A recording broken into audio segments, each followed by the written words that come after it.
as I know, Akwa Tiwara Aki from Libya. Only when I was in Libya overnight. Now, boss nonsense. If you long my come on home, about on a minute, Buram, make Saja Butego, Saja with a laptop to a launcher, not they go. All we can we had and they are I said I want 70 years and one, I want 25 years and one. But to one board they had, they don't even know 70 years and one. All this is a problem I want to live by. All these fake DBS, they are one of the problem in Webby boy and fake pastors. Ebugo Halibu complete. Where's the way the neighbor again? No, I was walking. Gaibu State, Ganside, they would have one man or this man who last time I saw your higher dibia. Ude man who made that before. I saw that man number one, they walk. But you never see him for Facebook before. Oh, go on, go for that. Ude man may exist. Or by the mansion, or man who came moto. But I don't go in and go in and go. Give me to go and a carton. Emia bam. People go the envy, go the. One day, Reverend Father, but their church, you gotta buy Opo.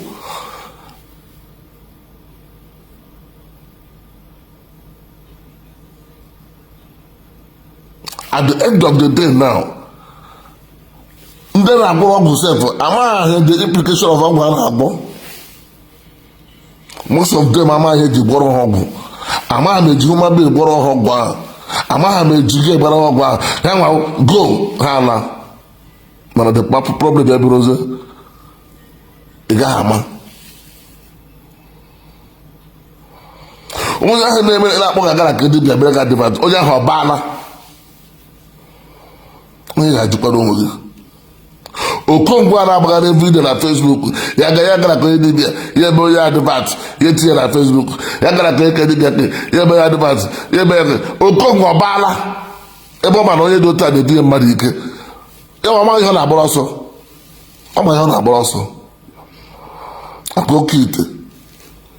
Okite. Ino ka gisa Akwa Okuko. Bo se si okite. Ino ka gese apa ya position okite. Ya position okite ke kwa bo se wo ego. Okite ni ego. Abewe ya all your destiny. And they're going to pursue in the next 20 years.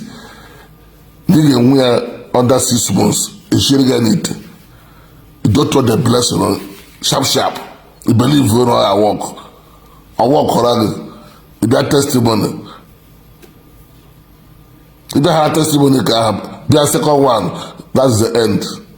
In the next 2 years, I don't have to support again. I don't have to do anything. Many things in the and without us stop we never had him safe. The man gaga. Because I sit there and walk with them. Phone and Facebook we grow one who no one. Everyone had that happen doka. If doka alone. Me no own. In a more for my mind, they take my money for my. Oh, you borrow, I direct my doors to you. You go bring somebody to you, say, yeah, him and me, I walk up, make ready on ya. Oh, tell us about then I was born. It should see, why you get back a while. It's a way back a rail, get back a rail. Then you go back and down to the most of them are not about their parents and Harja. Most of them, they don't tell their parents about Hamaga. You got to hear crap Hatina so pap. I'm a fly. You don't know where they're going. Yes, man, I heavy book critter. They will ask everybody, my brother, and they will. Look at it now. This everybody manage is the Dibiana, but the caricature now. And I don't call how I'm going to imagine. You got Bazemia Diche, Eberima, and the Dibia. Scam Dibia. All the same thing can fight.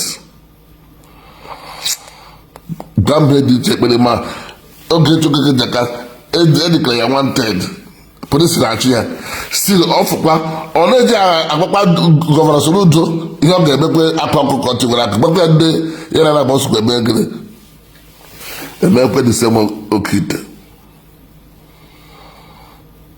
They are the same people. They are the same people. So ayọm na yo Chineke nna ihe mee ka ya bụ general sanitation. Most of them na-abịawala Imo State na-abịa arụ ụlọ achọ ebe ha na-arentị ụlọ na-eme dibịa bifo nwa emekịta ha kasị Imo State anyị kwa ebe ha na-eme ha na-ezu ezu a na-agbụ ya oshi ị na-egbusi arụsị gị ọkụkọ egbusara ya nama egbusara ọbara a na-esi ndị ahụ eji na kamera onweghị nwere aka na-eji na kamera n'okpukpe n'onwu n'ugwu ọnụ fere gwụrụ na-akparakwa nne ego ọ na-eme ego ya chọọ ihe ọzọ na-arụ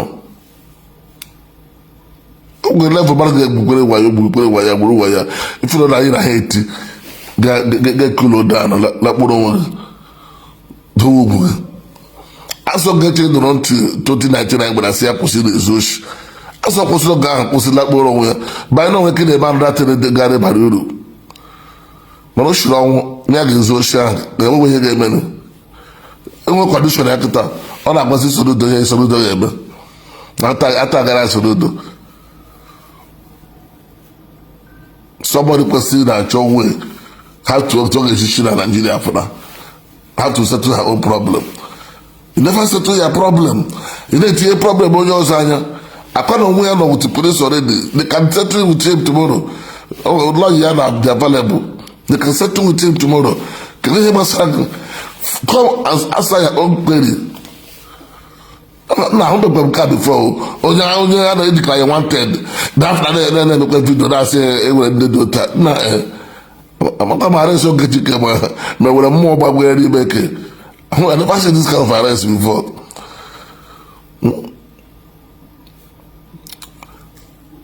Arrest Ogechi ma were mmụọ gbagwere n'ime eke. The woman be ya ka obi na-eme video. Dey proud na-eme video post. Onye achọga ka ọ maghị na ọ commit offense ka gịnị. Ogechi obere ifu na ya commit offense ọbụla. Obere ifu na ya nwere the right. I didn't have an ebe nwaanyị ya nọ but ka m gwụrụ eziokwu anwụdeghị Ogechi na before 1st of March going to pay attention ya ma anwụdeghị Ogechi from now to ending of this month 1st of March Ogechi ga-eje okwu ya soro ndị onwe ya. First week of March, Ogechi Njaka ya Ghana Interpol ya submit owe. Mark today's date. And don't akara Ogechi Okeke Njaka mma. Ega werokwu ya aga with the doctor report according to Oto Shikle Ebonyi Nigeria ahụ. Ka consider ya small than the way things is agaga now. Enweta you would Ogechi in any way now.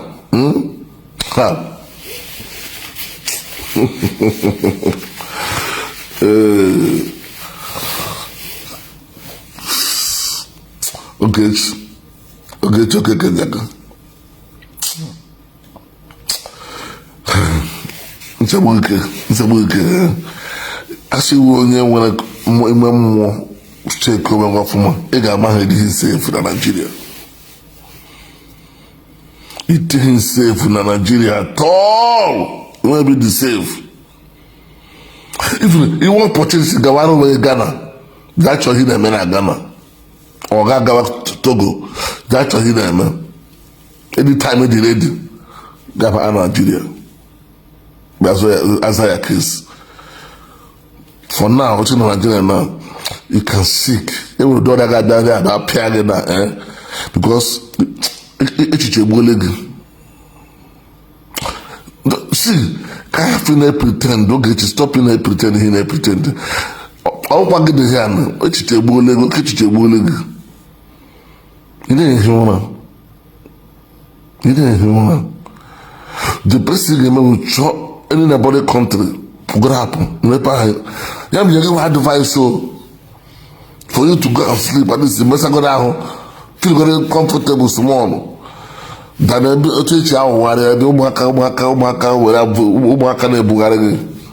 All the small Yahoo boys, they boy, what they have no passing with a more Yahoo.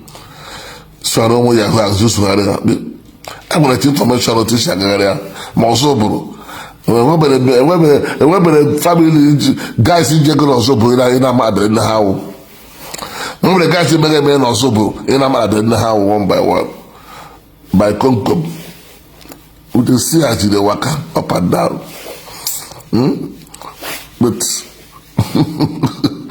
I'm going to hear from that to 1st of March, they never catch you. Then you go use their leg, they go Abuja. And that time you gonna say, this Wahala. This Wahala. And it passed me well. It passed me well. How to come with you? This is what on Facebook. They are catching cruise. If I mean, as they do, I go follow them, they do. But inside their mind, they are catching cruise. You understand me now? Fighting in Ogechi Okeke can never save Ogechi from Kuje prison. I don't know the reason why this mad woman in London. Every time, Ogechi Okeke, ele no melody. It's what did the guy do? Okorobago, Yakrobada. I am Ogechi Okeke with her own character. I am that one. But sometimes we need to consider something that only on hero can behave anyhow.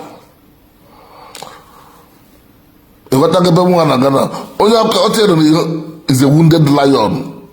Only care for Gitaya on a road. Only care for bottom. I got to walk here. I want to, but I want to walk there. Or you want to talk. Fight or to fight. I have to fight. You want to go? Now, somebody, you don't know the Ogechi Okeke.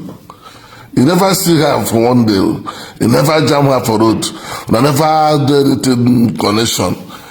Because of, for example now, issue of Akwa now. Somebody from nowhere go jump in and say they fight for Akwa. Make it so they do release Akwa. If they fight for Akwa. That kind of thing. Akwa no send you. Akwa, you know, that kind of thing, for example. If they fight for Akwa, make they release them. Akwa no send you. Akwa don't know you. Tomorrow you go say, after you fight for Akwa no come, you know, can see you. You know, can say even thank you. Begin the fight up. Begin the fight person will no invite you to come and fight for them.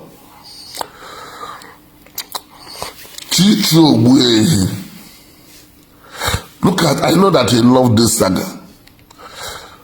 He loves saga more than anything on earth. The thing that talk. He loves we puloka. Onogena amuroge bu puloka. Onogena saga mere guy can cause saga mere guy dey more black. God is more black. He loved the saga. Even the way you always talk about the thing that I talk was he loved talking about Otonwa even. Are you not ashamed of yourself that you're not quite the same old thing but Ogechi Okeke? Yeah, on the go don't know. Can you go the wrong thing? Can you? On how many hole? On 8 hole. About 4 hole. Chileka Bogon. On 4 Igbo Jesu every mark. The same thing I mark every night. Up at the same thing. If you come up, I want you to go no.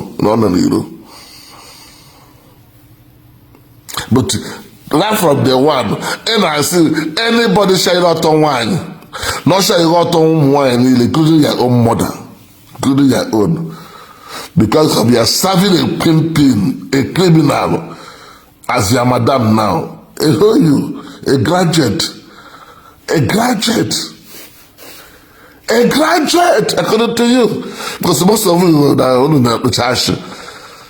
To the liars, as long as you don't have an saga, I don't even want one. I'll go back on the way,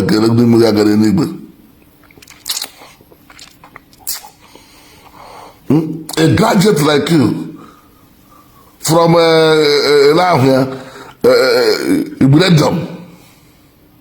Ibredom University, kissing a graduate. You wake it on one day, this is if I teach the deep, we have Gabarandi Buru. Every Kitabu, we are senator. Every Kitabu, we are governor. Not control the state. I got budget to 4 hours. Every Kitabu, we are president. Or walking down and I'm about to go school at the time. I can go far. At your age, you will graduate to get every time or Tom, you make a get about look on Facebook. Swatch like a Okwa Okuko plus the cabinet before. Every day, if we don't help people to make the pimpin feel happy. Are you doing that to make the pimpin be free? Ogechi Okeke Njaka a interpagea passport here.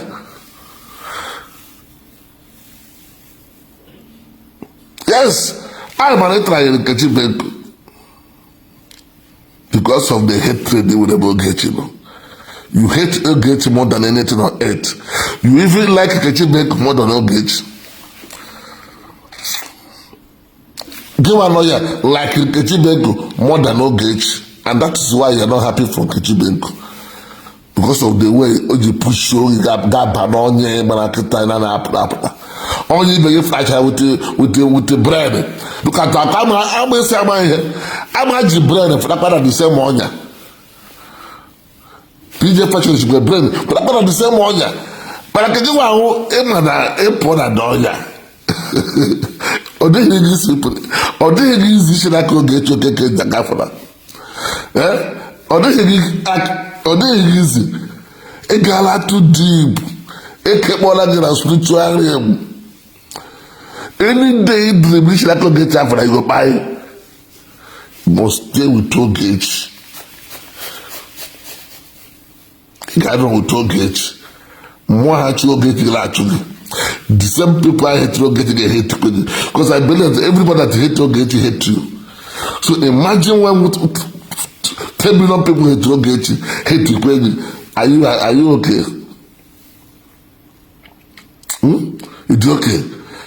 Gail enjoy on her own, which you are the first person that discovered that this woman is a born criminal. You are the first person. Yes, it came in because of auto issue. From auto issue, you are now finding out that this woman is a criminal by using NGO to scam people money. Yes, through Ogechi Okeke. Okay, Kijima no get you a criminal. Kijima no name NGO.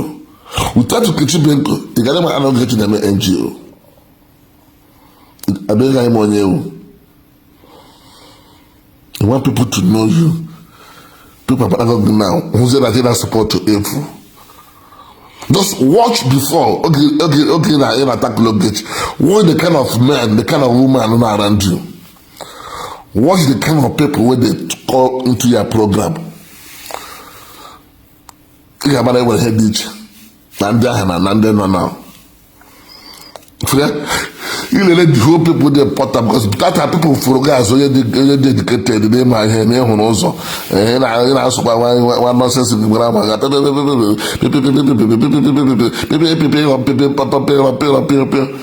It's such a nonsense in the manner when you swallow your brain.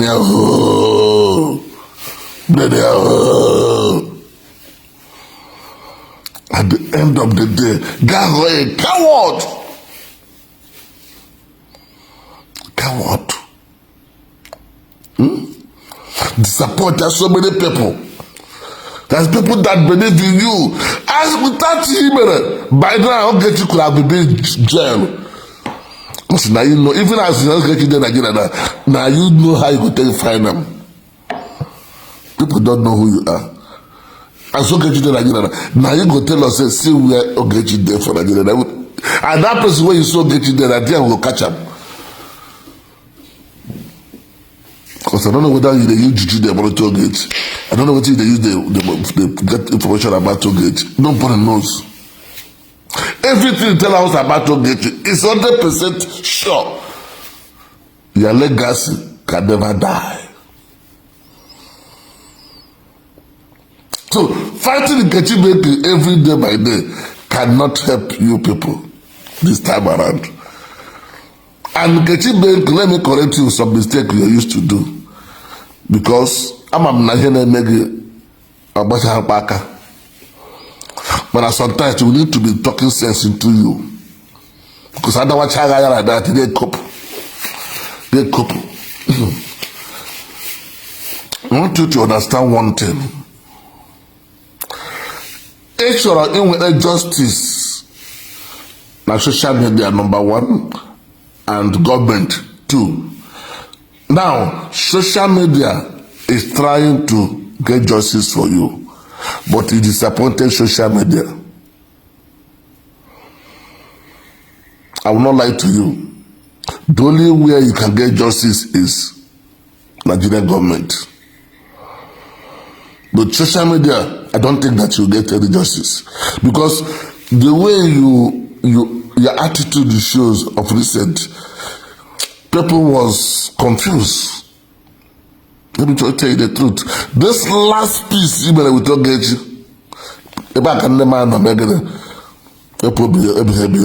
and that is what is biting you now. That thing it did now is what is biting you now, but you don't know. They use their brain to fight us.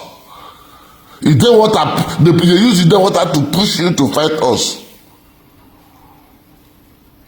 To fight Sharon and fight us. They use you even to insult Manashewu. Because this is your sister. I'm about them pardon about Manashewu that period. This is your sister, this is Zion. They even use her, but they like her. She was thinking that they will use their platform to raise money for her. And that time we're telling people, the Ogechi can never get mine and say, make una put a account number for a platform. She cannot do that. How is she going to use her own account? When she raise money for this, she didn't about what she wants, she go give for that.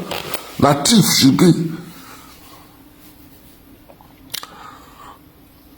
All this thing that's going on now because of the kind of game they play Nishigi, they have follow. Look at after dark. Look at what she said on video yesterday. I watched that video I think yesterday, I mean this morning. I said, oh, wow, this is what they call saga. If you don't use your head, well, they will use that for you. If you don't struggle, if you don't use your head well, they will use that for you. Come and see what after that they talk. See now, wow. Wow, don't trust saga people. Saga people can change them for you. Don't trust anybody for this saga. They can change them for you. They don't get joy. Oh, now wow, after that, even though Ogechi Okeke bought her herself, you don't need to reply her back. Even though Ogechi Okeke bought after that, turn up for you, you don't need to talk. Because email that lead arrow, mechayaro nile, mechayaro, to the stand. Or young one he to that you also from Ghana, declare you wanted, also from Ghana, but Nigeria. You man of such thing, the lady penning away well. The lady after 2 years, when I go to $250,000 dashing, God, say thank you. No, they confess well. Because he better for ego. He can't do anything. He didn't come here for any justice. If you don't know, he got only make like how Jojo cha.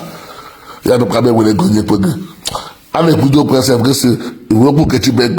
When you are involved with him here, Nakaga no one in here. May only one a sense. You know, most of you have sense. Or you go when you forget to on the social media. Okeke Tiwara that free. Okuko Tiwara that free. Oka forgot on the ato.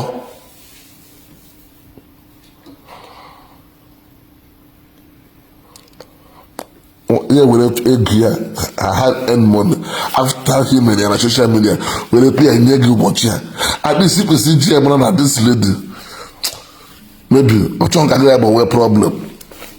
If we don't agree, him she no go near you in life, but she still come to you, no matter what. But we make also come around there. You won't name what I go on. You won't name. If you see, consider one thing and say, upon him this day, she still come and give me money.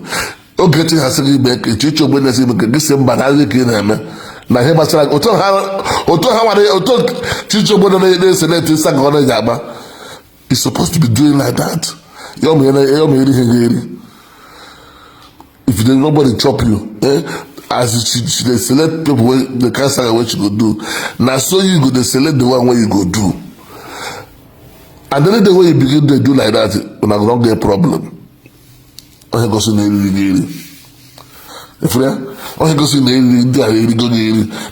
must do that thing as a limit. Any this you're going to have a problem. I'm back and say, going to teach you a problem. Going to get you a problem. Now lie. I put it back as a limit. You will see as you do not say as you dare so. They don't see you as a human being. These people, don't be there on our Zoom. Don't be there on our Zoom. They don't get joy. Now you get problem when you begin to any day way flag. But I'm gonna get anything was like you try to your name again. You will see how you will be. You got what I give it overnight. So don't trust anybody. Anything Facebook. To me, I can basically stop when he about talking about Facebook. Emrande Shairo talking. Pay attention. Emrande Shairo talking to have share edition. Because Akuko know as it is too much na Facebook. Another fighting justice in Nama Hotel Shibiro. And the fighting justice for you is taking risk. I can only advise you. I cannot fight for you. Fighting justice for you all be very, very risky. Because you will get no man more. Because some man are fighting justice. It's in a prison and they don't care. Now go to a prison. Because I can't here. The worst one, I don't want to live like I gotta use it. At the end of the day, you are the one who spoiled that mission. I saw go one not here since I'm here. I'm gonna get with a voice note to destroy the struggle. If you don't play one voice note now, destroy the struggle. All this while I expect to make you play the voice note against your opponent. But you have to decide that I can help about issue now. Get off that voice note. But all the voice note from the gonna have about the puna phone, then I log. So I'm going to tell you the truth. Because I tell you from I don't want to go more guy up on what I but we have to tell you the truth. Facebook justice, forget it. Unless you want to use your to catch clues on social media. Pay attention. Unless you want to use your story to catch clues or to build their page more. But for you to get justice for Facebook, more hate if I want to get symbol work on Facebook. Go to authority. Go to the authority. Because number one, I got my first stand there to what I need because of the kind of attitude they show you to us. Especially me and my two teammates. The kind of thing they show you can disappoint someone in a court. But I don't know whether are you looking for your dog or you're looking for a husband or you're looking for ammo. Which one are you interested? If you love praise, tell us that you love praise. Because I'm suspecting something that you still love that young man. And you are deceiving us to be fighting for you. What was the problem? One of them said, the giant auto. Because all the kind of there. Not looking on you, I wouldn't know. Before I pay attention. Not looking on a goggle. If we are out to the get water before, you go still get water. If they come before, you go still come. Nothing come out. Nothing come out. Everything they there. All the whole package is there. So you have to tell us, are you fighting for love? Because I can't see that this is why I'm getting about fighting when I love. I can't do that nonsense. Yes. Mirabel was the only person my distress about her own case. To go to the peace maker to the next day. We don't know what you really want. If you want ammo, you tell us that this man ammo, all the talk can before. I'm not going to pet him, madam. I'm not going to pet him, madam. But I'm going to get away so. If you like me, number one, don't even have a business. Which I man up on where from the first of my life. I mean, come out by myself. I talk my own finish, I go inside and sleep. But my message will, if I pass me already, in case of tomorrow, I can't put it that time. I didn't buy mama. Because I have a problem in the relationship. Why I love too much? Why I love what you don't know. You might not love the way that thing. You might not love that thing. Love. Give me a blue. See that I want you. You might not love. Yes. You might not love or ammo. But I don't say we're doing that.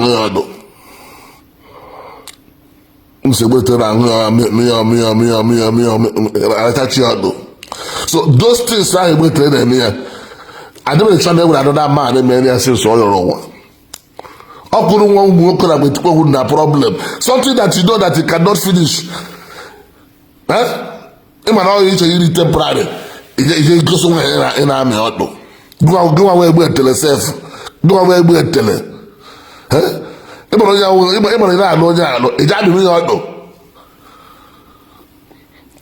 just you like people say you like they are doing all those satisfy your children. I believe that love can this guy but how do you know that the guy love you so much? No blanda be deceiver or thought.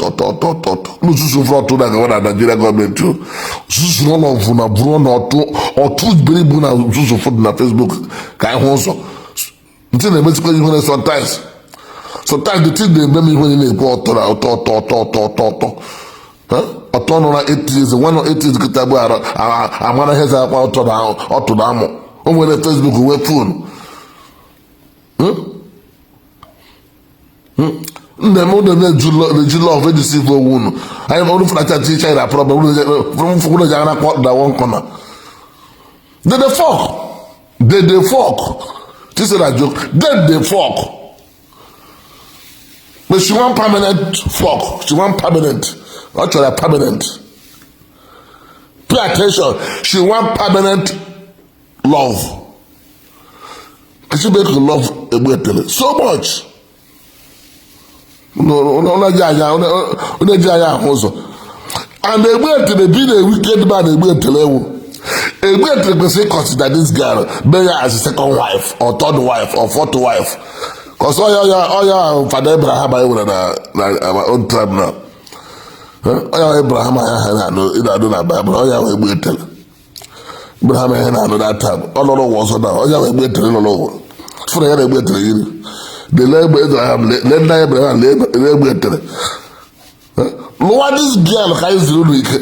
Ko tomo akuswale na social media Chineke akpu n'ọkụ.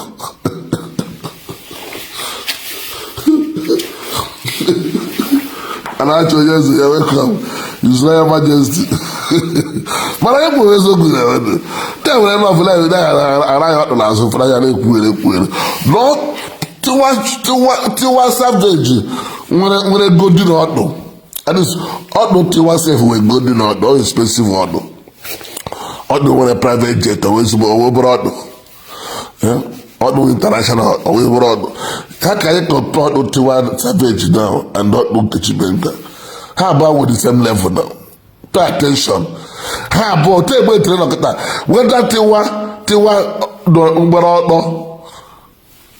Njaka killed Otiel and social media. A great rather for Tiwa no what they are with your celebrity. With celebrity Oga who fought to Tiwa right on one. Up to that level. So Tiwa Tiwa Hubele, okay, the man do not was catch the cruise here. Chief, what you go away head of time. So, but can I say, better, bread again for half. Sometimes they look like I am because you are fighting for love. Because you got 1 million on ID. And on ID, they video call. You want Yara? There for husband house. They do video call with another man. Wait close to you. About you should the Pagama. You should the Gamma. Now, about you video call. It's very wrong. So that's you know. It can't go for your husband's house. You make video call with another man. What do you expect? What do you expect? If you go on for banana, according to your story, your interview, you got to go on banana, not a hotel. You got food in it. You can say, my short dog, my short dog, my short dog, as I call the Chileka Bogod. Short dog first before guys are called love. I don't want to love. Kiss you dog first. They brought to the shake it in the second tele, come back.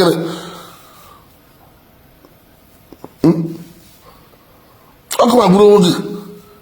Like yourself. Still, I took if I bring myself to help you, I know what I would do now.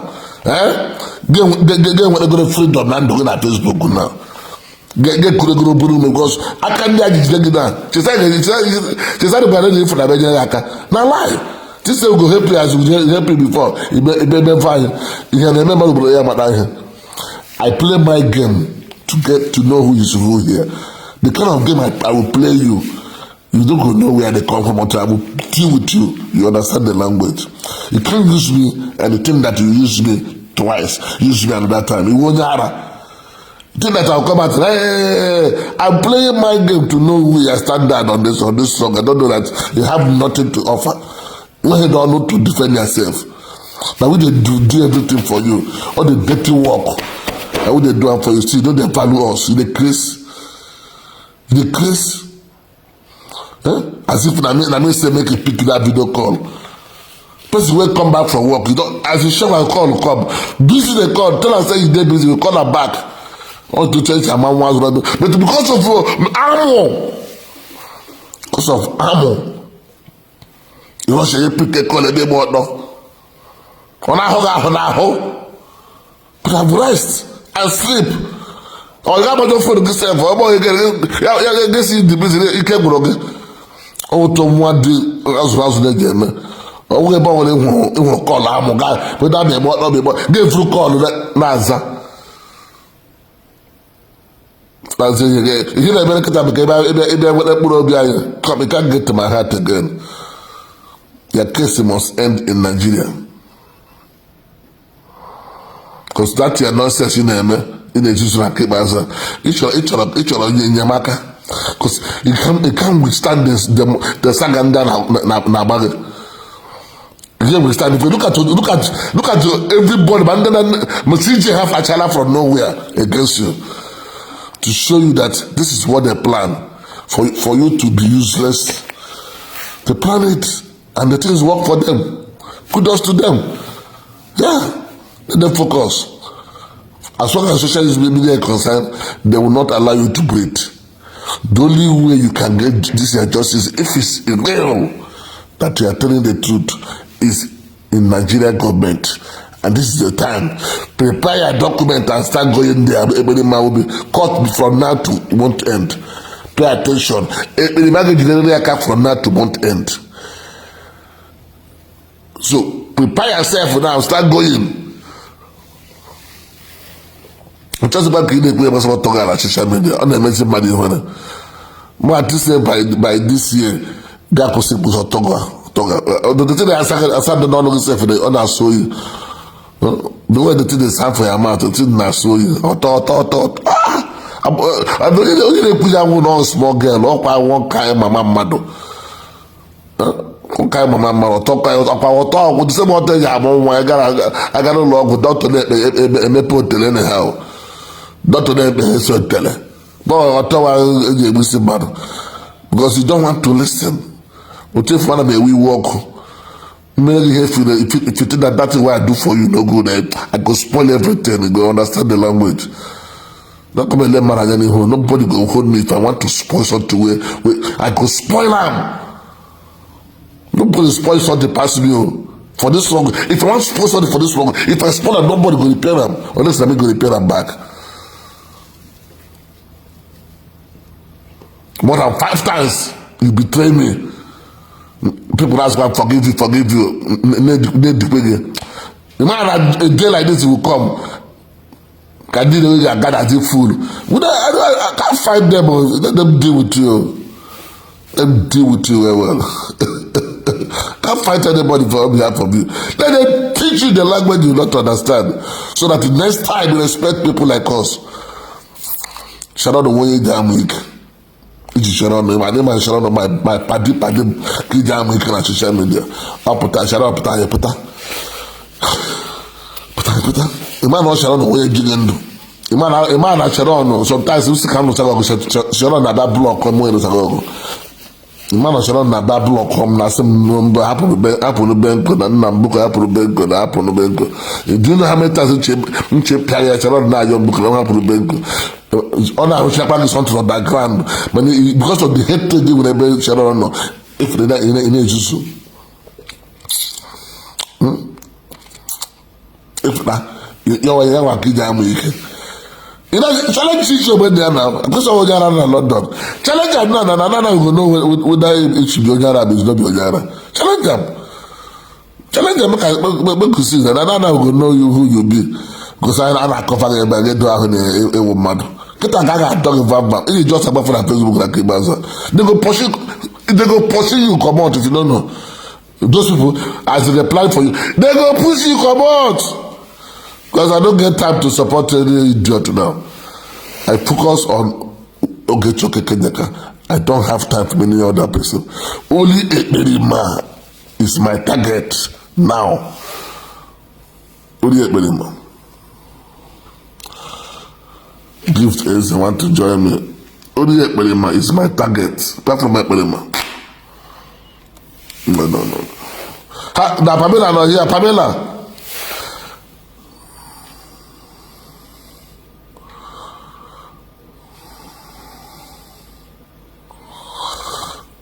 Ugo. I was gonna stop doing it. I'm gonna message her that comment I got from home here. Pamela, my darling, say you can achieve. Now love when Pamela can inspire you. I can remember when our love is too strong. Pamela, you can achieve. Or you can achieve. I'm achieve like this. I'm be there one time when the canvas bully. I would do it. When I go, I can do what is that canvas. You know what I'm idiot. Never the other idiot. Also, yes, I'm also. I'm very soon. I'm over here. Also, I'm very soon. I give to my love. My beautiful sister, give to Naju. Oh my God, they are only announced to say I join them, bring me in. I try to bring you in, but go out and come back again. The thing that I say, add. Go back and come back here on network. What she said, go out on Facebook and come back. Let me see if it will work. See, as my followers should know, hear them about hear them, because some people know about how long. I tell you, Ogechi Okeke well. Pay attention. My love. We don't suffer for Ogechi Okeke well. She never pay us back with anything good or pay about a war. So, Okuko now. Akabano, our hand no deal. I had no day. Make a person not come and say, hey, did you know? Akabano, I focus on Ebrima. Ebrima is my focus. I have had you should have mad you. You get there, but I try to bring it in. You get there. And I say, I did. I'm on the network. I'm together. And I say, I did.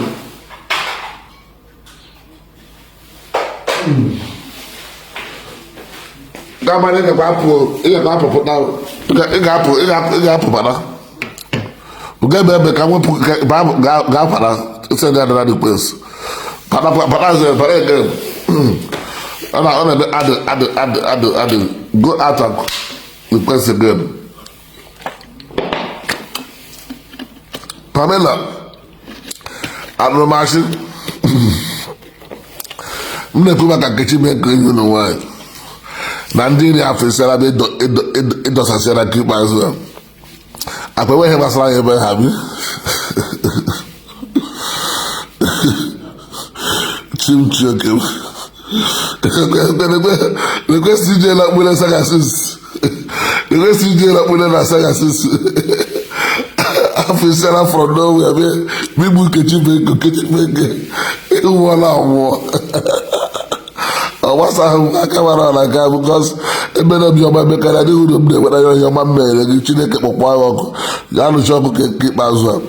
See my man, I'm fine now. Not Rosaga. The man I look at Saga who just get a basic. As long as you member of this saga, it must come out one day. It's a spiritual struggle. And I like to find out a very bad struggle. I remember my God this or guy I the highest or go and I don't know social media. More on this or could be too much. It's a possible today. I can't say we're speaking like hey go. I'm not going to Mendoza. It's a final. On that dog, on that don't go, my child. Don't go, my son. Come back. Nah. I'm not because of you. Or Mr. Because of you. Or splitting is to be the guy. Everybody change their phone and saga. And they never come out. They follow everything when they happen.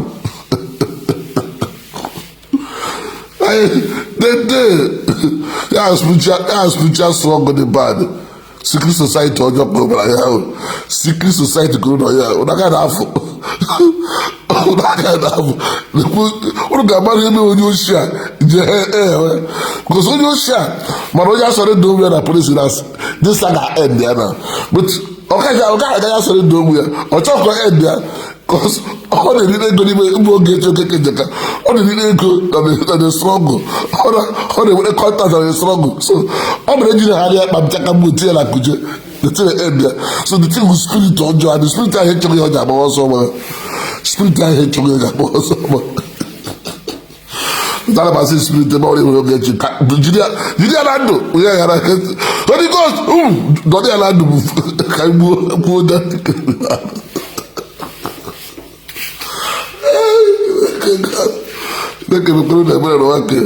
All this old gray hair and this strong cannot hear. The day. All of them. And they ask the Kalabaka Saka. I don't know watch Diana Juju. The Kalabaka Saka. If they watch you, if you watch a program, but I don't know Kalabaka, but I tell you, I'll watch it. Nah. But you had the one like that. But CJ book of a book. But they have a HBG, you were here last year, 2 years ago.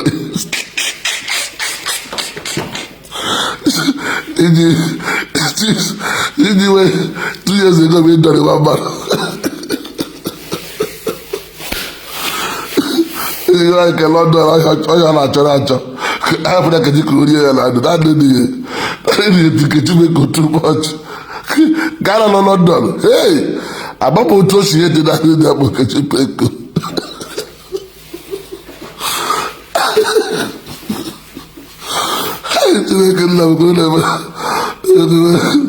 Shasha, my darling.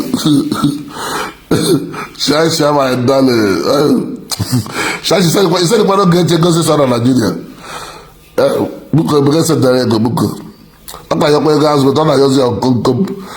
Can you play gas? This is the Lego Padis. Let's say the Lego. Let's say the get your girl. I took on them because both one I feel to my one out. We're not getting the one at this movie industry. No more movie industry. He got 100 depression under 2 months. He got one at this struggle. He got one at this struggle because of depression.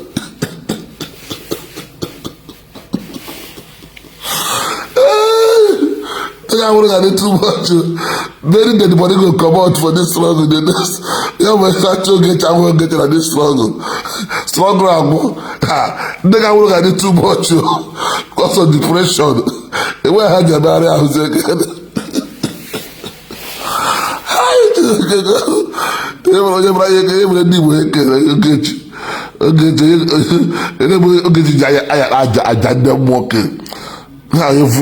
evil struggle.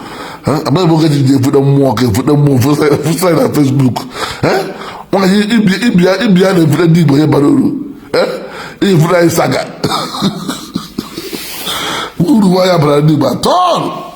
Put I open look at Facebook, open look at. Only why I put that on Facebook, open look at. Problem to problem. The hospital, I think I can solve from year to year. There is no solve. Here the people told you what they told. There is no peace. Now, time to know why person just surrender that can settle this problem. Yeah, I'm also a boat. I'm also. As you get it, just so tight. Tight, that's what that the tight. Even as so much as about your way. About to up your way,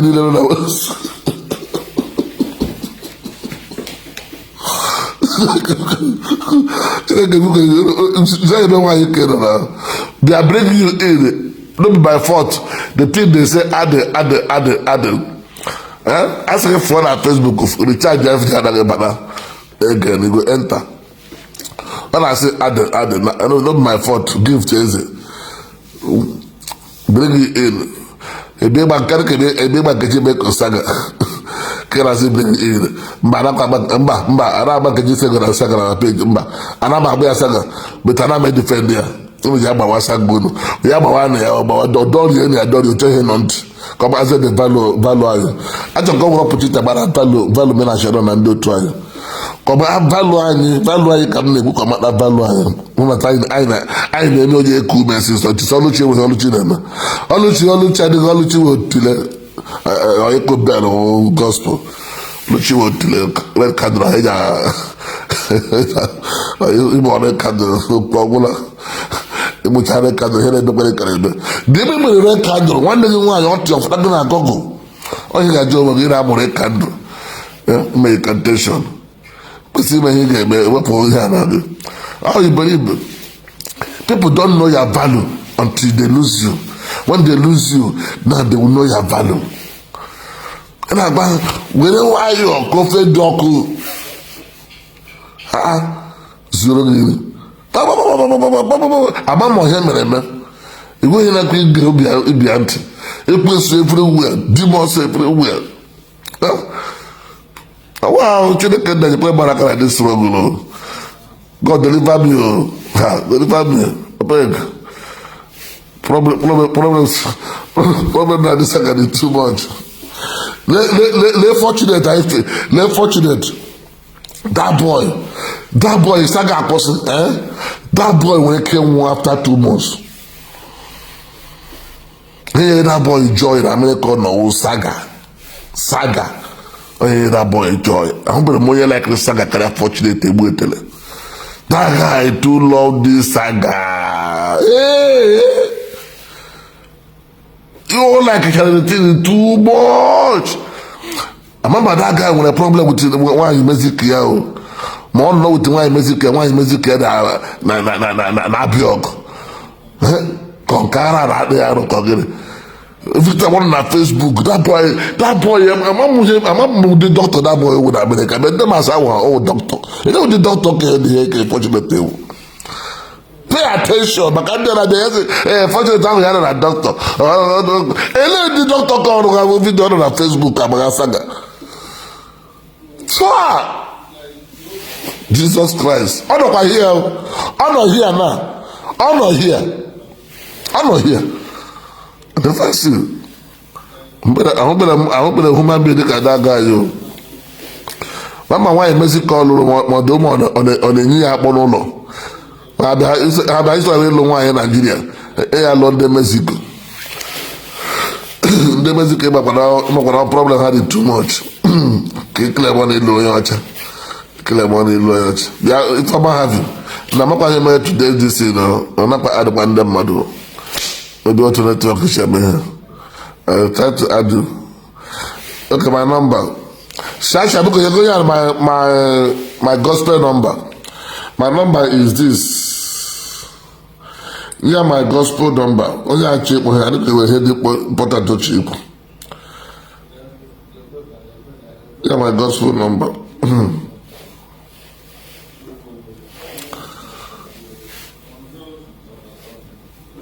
Number +23481 +23481 30194992. No, if I'm my darling, I'm gonna be for mama. If I'm not get problem, why don't I bring it for my home? They make it a big boy. I be saying a man at this other put on you sometimes. No matter on a fake account too. A better fake account. I'm a money but get fortunate don't do bad. Every day. Only when I pay Facebook verify. He verify your Facebook is about saga. A doctor. That guy, I'm a that guy here, but when any advice, a doctor, a celebrity. Okay, on December. Horrible.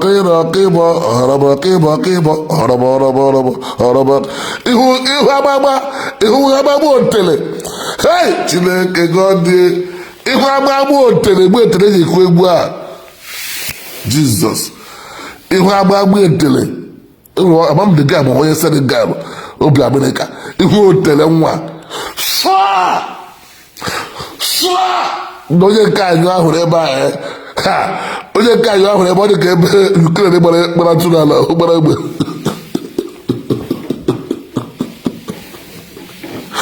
that's the title of the name,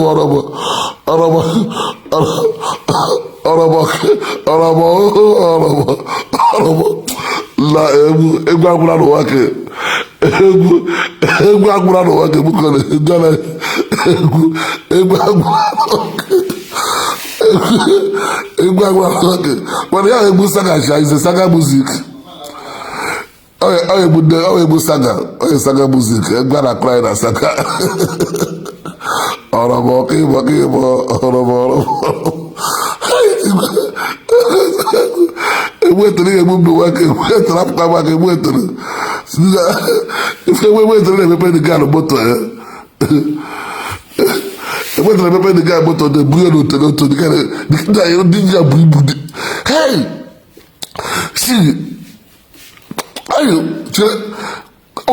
unu na-efọ na egbuetere the girl buru song yo baba onye na-akpọ mkpọ na nọmba amaghị m Facebook anaghị ebe ala today Facebook na focus up the guy bụ otere the bad ụgbọ otere the bad plus 2381. Where you number before? The guy bought tele the bad. Plus 23481 3019 4992 plus 23481 3019 4992. Then I said the person about. I'm not going to say you can added since on network and I catch you with him there. I'll get the week. I'm not going to do it one up. You do never come. You do never well. We are lion. Can you find me when it's added? Lion. It's added.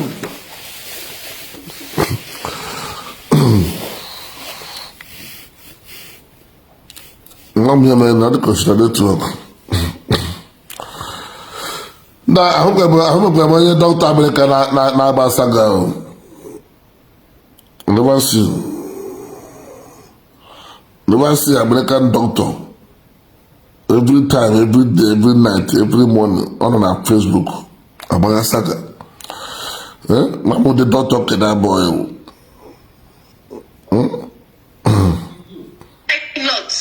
The first one, Okuko took away. Hey, na card up allow.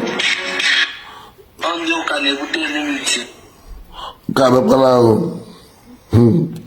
Why are you in London? Ik put a Kajiba justice.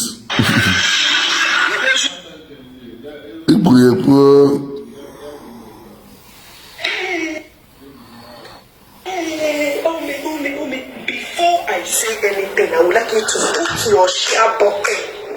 Activate your share button. You go there, can I share button now? Get us because those are very important. Where are my followers? 2020, 2021, 2022, 2023. Where are you guys? Come on. Governor Sorudo Gachani, Onye Gachani, Governor Sorudo, Onye Gachani, Governor Sorudo. It's Yerakanash button. Itagala, my governor. The governor named me far for a Have you tagged my governor? Governor, thank you so much. Governor. For hearing my voice. Anytime they tag you, when I started this campaign, have you guys I don't know why. Not on the been arrested. Governor Sorudo, you must continue to challenge. Governor Sorudo, they got challenge. Hey, Jesus, have you heard that Akwa Okuko has been arrested? You see the way she's very happy because of the arrested Akwa Okuko. Akwa Okuko doesn't have issue with you. You're the one that look for that guy problem. This woman always like to see people downfall. Pay attention. This criminal always like to see people downfall. Like to see people cry. Like to go through pains. This woman is a very wicked soul. She the one she's happy because they arrest somebody. Nobody is God. Nobody have right to judge anybody.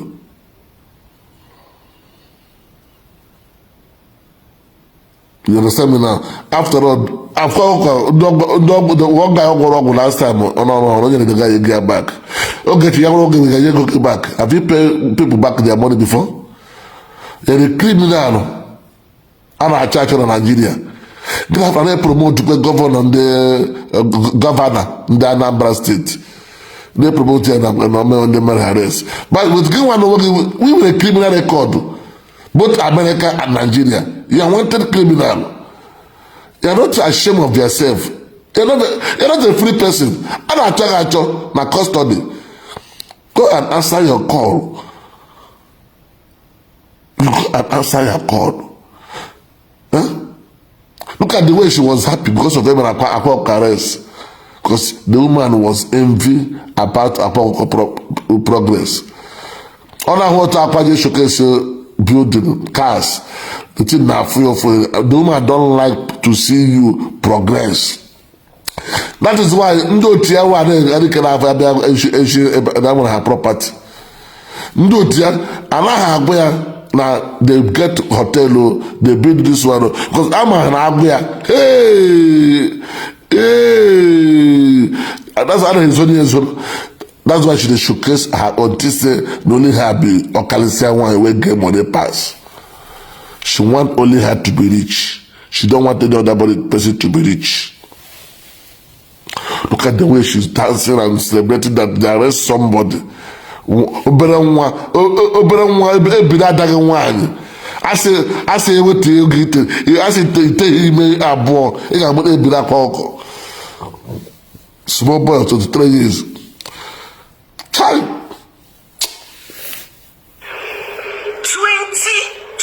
2022, I started this campaign. Who knew that this wonderful governor, this noble governor, will listen to a voice like my voice, will even understand the cries of the people, how innocent people are being used for worshiping. Who knew? Who knew? Governor Soruto, I will personally Ogechi Okeke Njaka.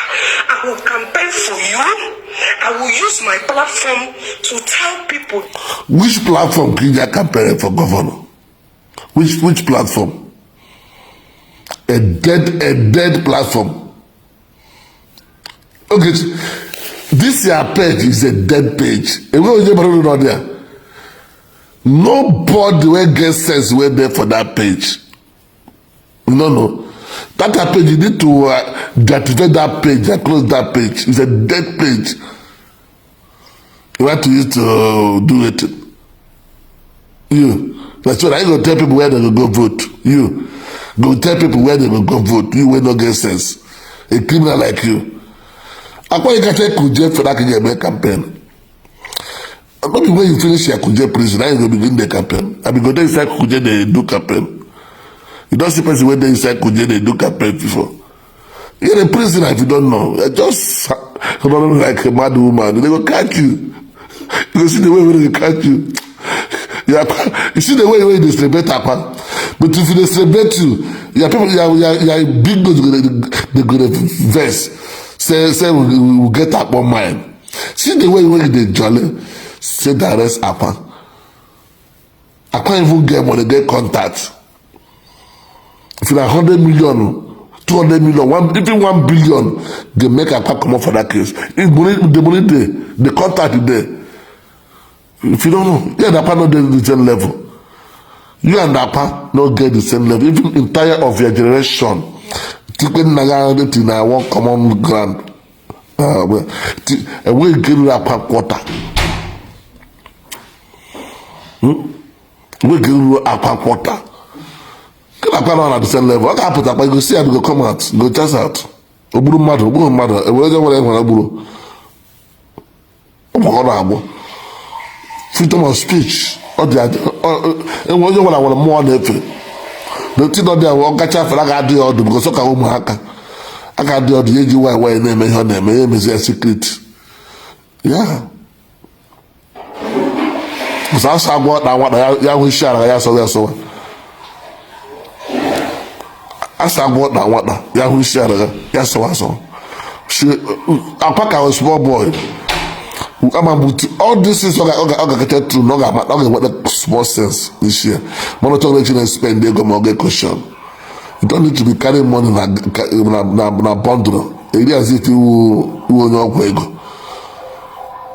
ụzọ dị na-etikpo nwa na problem ichi na-eri ego ga ewere nwaanyị riri ego fefe a na-agba ego ka ndị isi dị ma onye bịara evere ego na bundle ana ama aka wute ego eji ama onye ji ego onye gbagha bundle onye ji ama onye ji ego.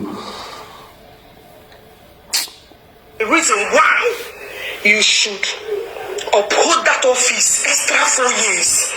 Even if it's possible, let them give you extra 8 years. Because what I have seen since I came back from the States, being in Nnewi, since my Nnewi people, pride want to finish us. Peter. By Ogechi the eyeglass, do you know why Ogechi they put this eyeglass black?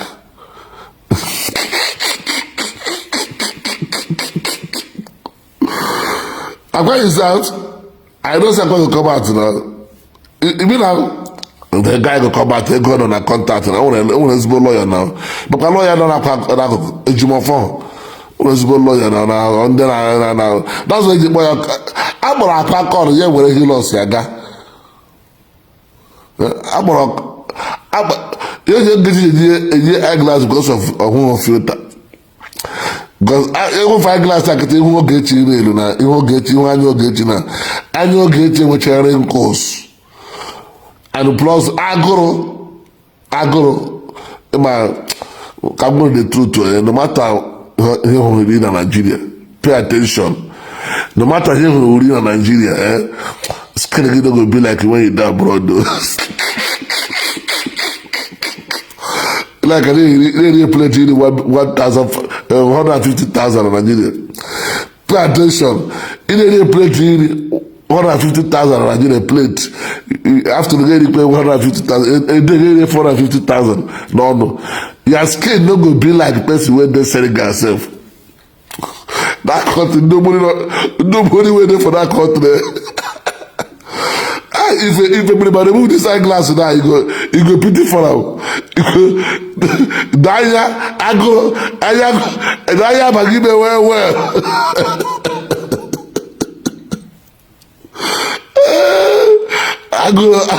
I go forget to buy on a club. Everybody book this video. I book you to go fly eyeglass book. I will do fly. But I can't even the problem that they put the keepers. Before I bought you, I put over the glass because I check. It's what killer I did. I took a jumper. I didn't get it with the bar. Before I glass at this video, can you find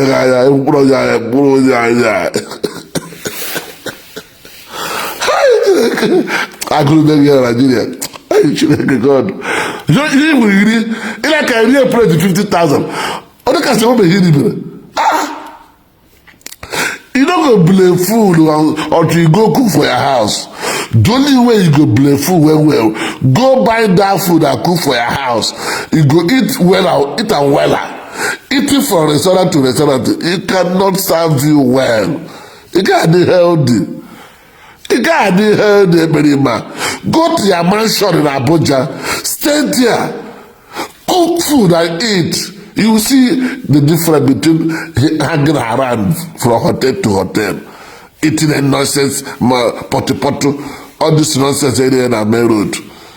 The same efere ji tinye onye ara anyị mama put wetigaje onye ara ji ericha mama put asa ya mmiri ebi etinye ga gịnị eri onye shi America alụ kwesịrị imegoro guy like 1 year before na ndị ahụghị na-akpa na kwesịrị go like 1 year maka ebe isi ya America suppose they chop money not on a high level till 1 year before I tie because you don't want to get tie the paying cost. Oh, why you begging? Nobody do you like you do yourself. It's always so grandma. Oh, you kill yourself so they look at me. I'm never going for what? I'm never going for what? I'm asking you to wish. Come on, get out to the way she teaching the way to teach criminal. I can photo Shabbat when I'm going to Akwa Okuko. I can't go no show, but I go away criminal. This I had a Jocelyn. Governor, ex-governor, Peter Obi refused to build road for Nnewi. Obiano refused. But you, because of your kind gesture, because of Obiomage, you are now building road for Nnewi. I saw it, I was like, who is this governor? Man, you are nothing but a God sent to Anambra State. I went to your town, Governor Sorudo, see what you are building. Alabuna, another Azutaya, and I was like, why can't people? Oh, well, I can well. Alabuna, another Azutaya, I'm going to get Lord Nebel. Where you go? Why you go? You only got to tell you of Rubu, which is part of that. But before get Anambra, they proud of Anambra. Before go get you to Chicago, Anambra they proud there with Anambra. Up and the Bundimo State going to pour me a while. That is the reason I said I keep myself. I was not knowing Anambra. Was it governor? Governor.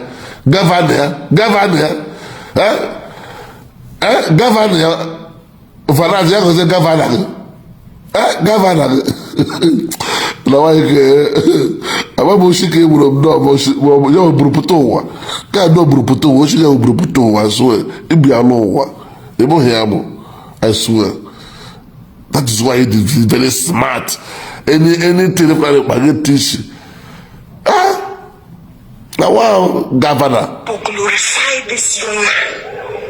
Governor Saludo, may God keep you for us, may you live long.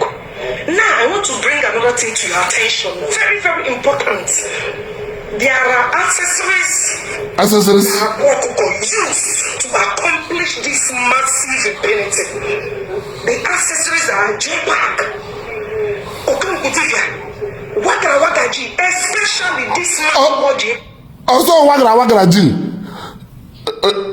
Yes, Wagaji. Wagra. Where's that Wagra Jin at Facebook? Good. I'm not about Congo now. The Congo Libya. The Congo can more than our house. That was with Libya. I was with Libya of the man. Don't let you be at the watch. Happen that guy. Look at that guy arrest. Okombo did that. You look at that. It's him when you do your arrest. When you had Jomiame, when you come with Jomiame, Okombo. Ha! Look at this. Okombo did the arrest. Now you can bring her out because the man who didn't watch you, that guy over there, that spirit where they work. You don't know. You did a marriage again with a problem. I'm going that guy. You're being home and one night a day. I don't know how to the guy. What play on with the boy? Yeah, work a crack at the Dibia. I crack that boy who Dibia. We hold on about what I got apart from Dibia. But that guy will cook with Dibia. Or Dibia call. He has damaged many youths. J-Pack has damaged and destroyed many youths in the name of promoting our plan. Now let me tell you this story. It's not only a story, it's nothing but the truth. J-Pack was the first person that brought Akwa Okuko on social media. JPAC opened page for Akwa Okuko. JPAC is the one that opened, that told people, that collected percentage. If JPAC bring 10 persons, JPAC will collect percentage for bringing those people. Apart to an extent, JPAC had to convince thousands of our youths to go that Apa will give them life, Apa will give them shoe, Apa will give them money, Apa will give them a compute. JPAC is a crime accomplice. JPAC.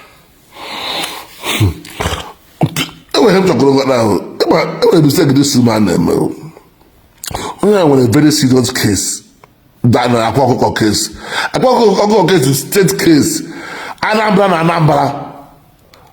love themselves. They love themselves. They're not jealous about their millionaires. If you have money, as long as you're the Anambra person, they love themselves in terms of Anambra side. There will be problem. But as long as Anambra is concerned, they cannot do anything. We need.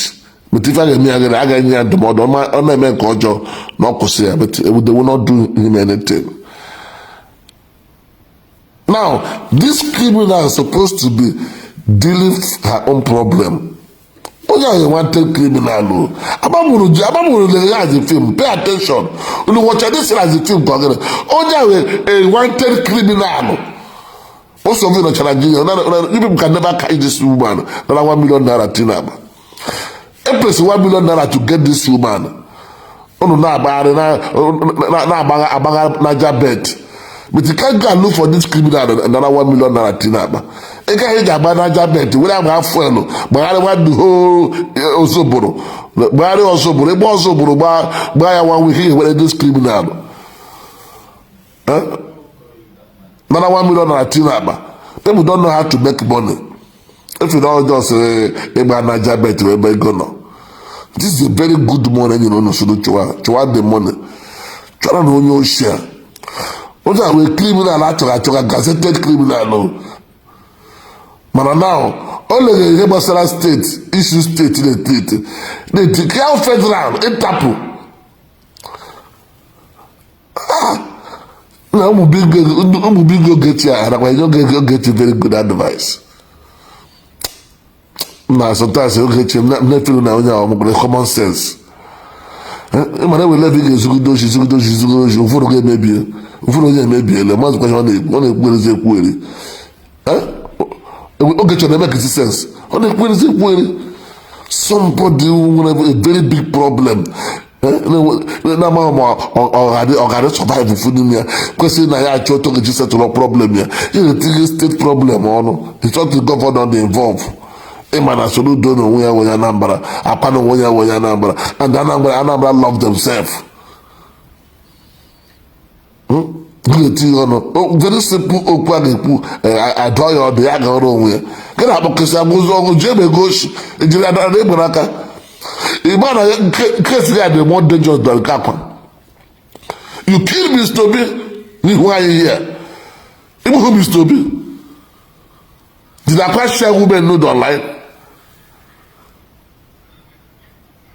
When you case you highest case you robber case. Idiot. Number one problem on this blue app. Please, Governor Sorudo, I beg you in the name of Jesus, do not leave these accessories alone. They are what we call crime accomplice. JPAC should come and answer why he used his platform and promoted Akwa Okuko, deceived many youths, and especially too Okuko Tiwara, Wagaji, and many more that I don't even know their names, but they're full on Facebook. These people decided to destroy our youth. They really destroyed our youth with their lies, with their decision they obtained by grace. Please do not hesitate to arrest all of them. They are number one. JPAC open page for Akwa Okuko. JPAC brought people with her pain. Go to Akwa Okuko. Only okay. He can matter Okuko onye Okeke ị ga-amata na enwere egbe. We watched it happen. When I started this campaign, all of them frowned and all of them came against me. They cannot fight you because you're the governor. You have the money, you have the connection, you have the power, you have everything it takes. But Ogechi now, I don't base here. As soon as I come back, they will write petition against me. They will start fighting me. Man, at the same governor I go put now. In case you better call. Help look for that zone 13. So I'm not done here before.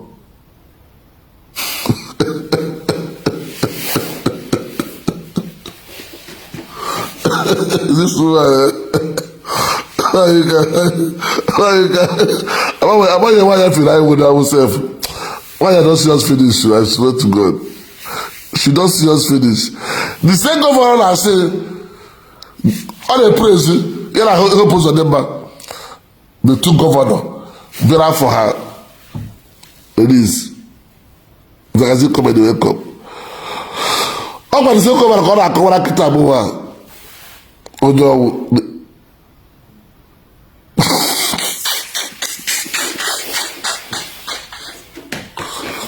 We don't see us finish, I swear to God.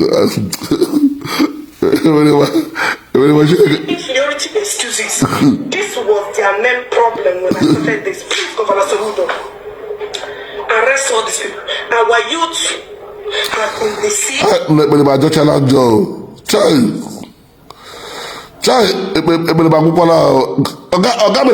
Like this. Hi, if I don't finish. Naija, that country. If you never get experience for Naija, see, Naija that they may pay highest 1 month to Gala. Highest 1 month to Bawado, Naija the bad. Go to the the real age of the criminal is coming out small. The real age of the criminal is coming out. I got the one is for more than 40-something years ago. They claim a young girl. We are a very old woman. The real age, watch out the other. Watch out the other is there. Watch out the course. The real age of the criminal is coming out. Like I'm making here. Since I has really January 60,000 hours. That also that crayfish that keep my son. He got that crayfish that keep my son. He got that crayfish. He get the place house. Put that crayfish.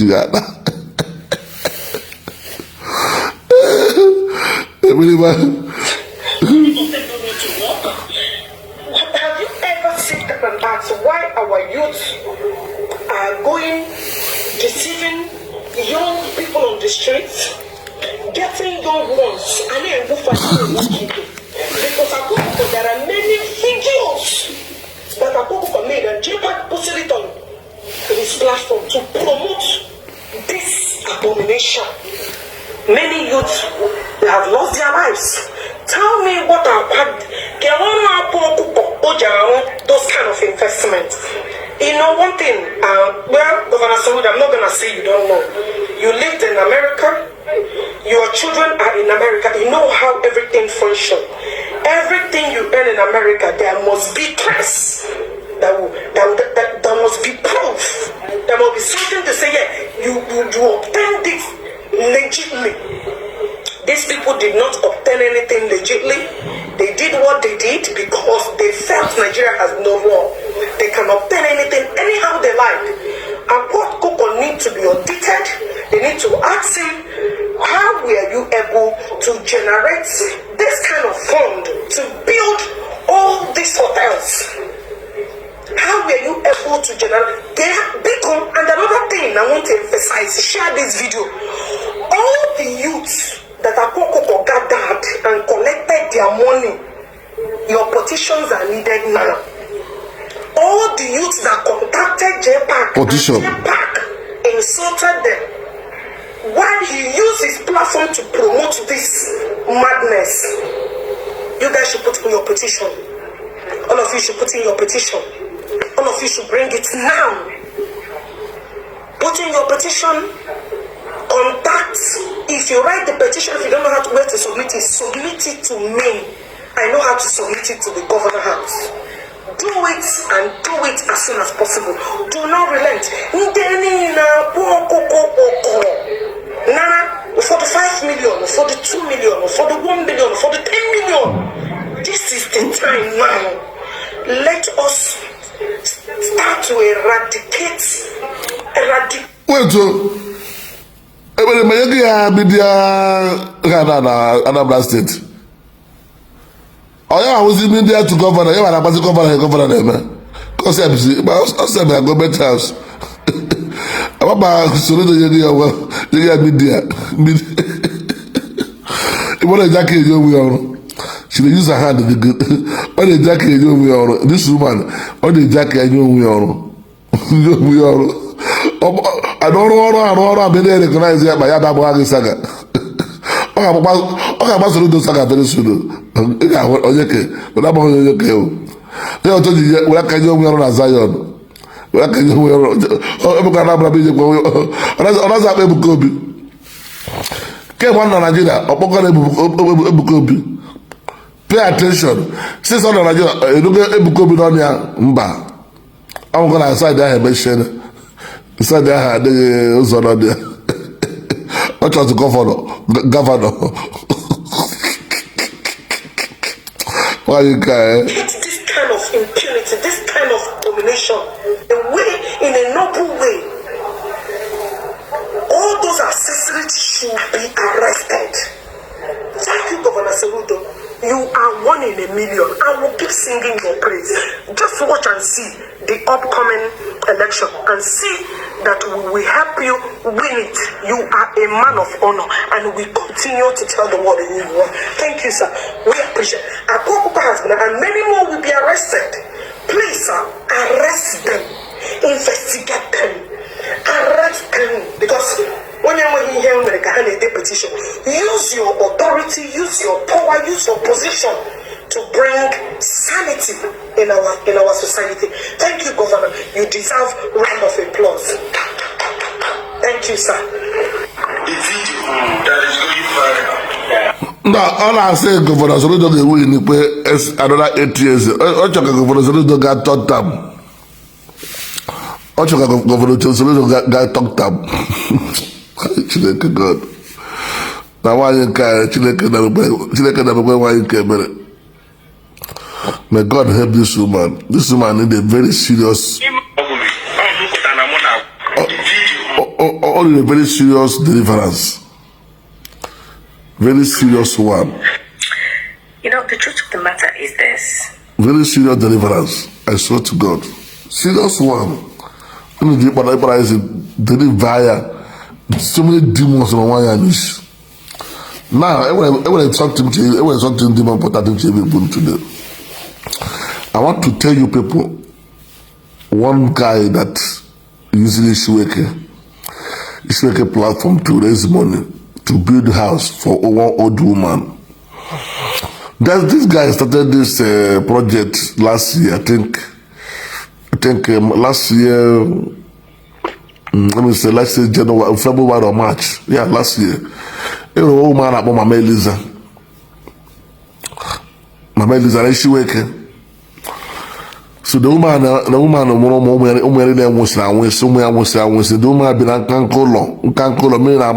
been a this way with a platform here. Go for that woman. They were the woman to Sampalo. This boy 100,000. Yeah, the to ya na.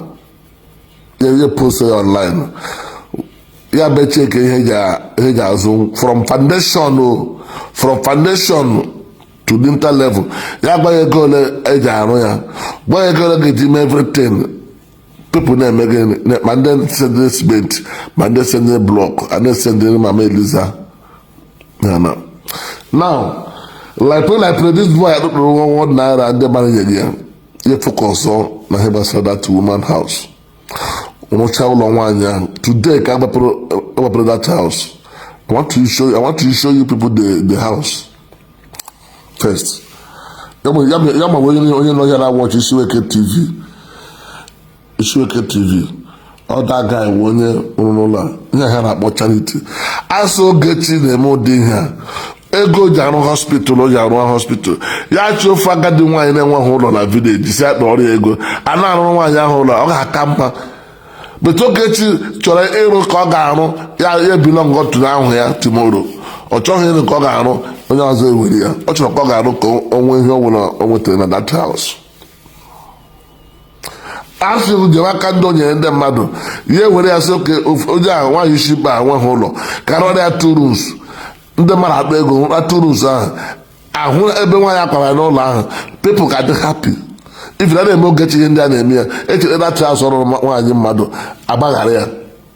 But enweghị ihe owu ụlọ onye nwa na social media Ogechi nyere aka na one day Ogechi nyere 1 naira. Anybody for ya Ogechi ewekwa ego nyere ya o na-ewekwa ego nyere ya na pụrụ ego nyere ya na ewekwa ego nyere ya. Nobody onye meghe NGO. Can you know this? Can you know Mama Eliza?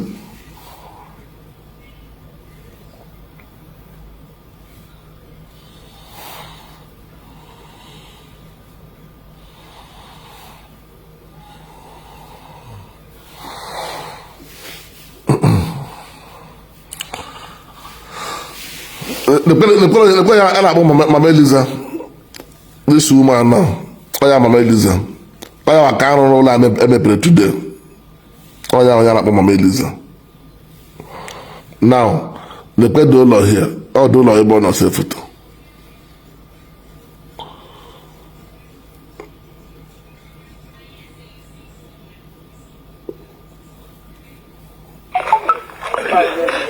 See the house.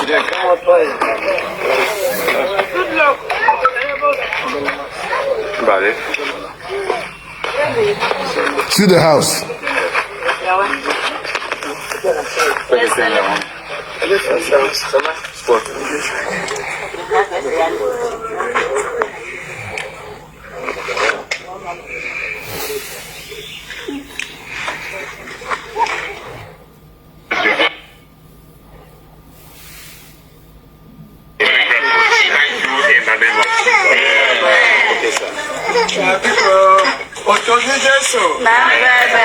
Is that the guy with the platform or once?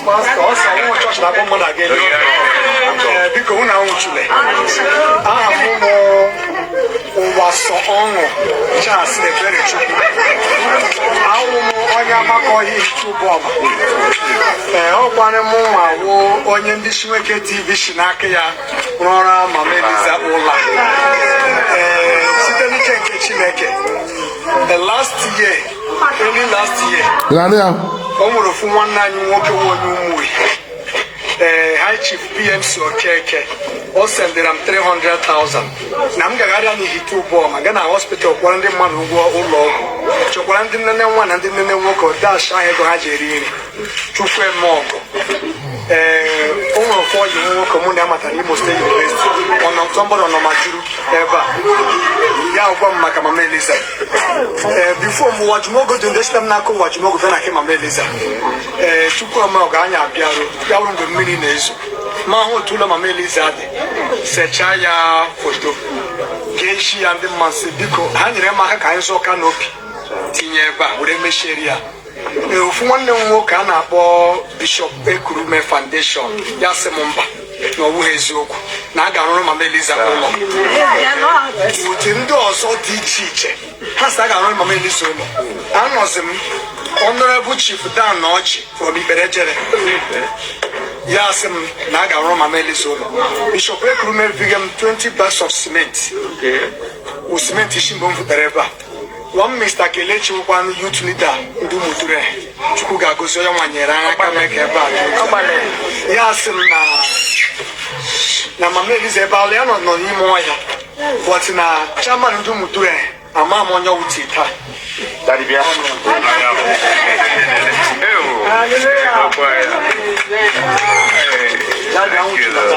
so, now I'm not Shaman Mutre.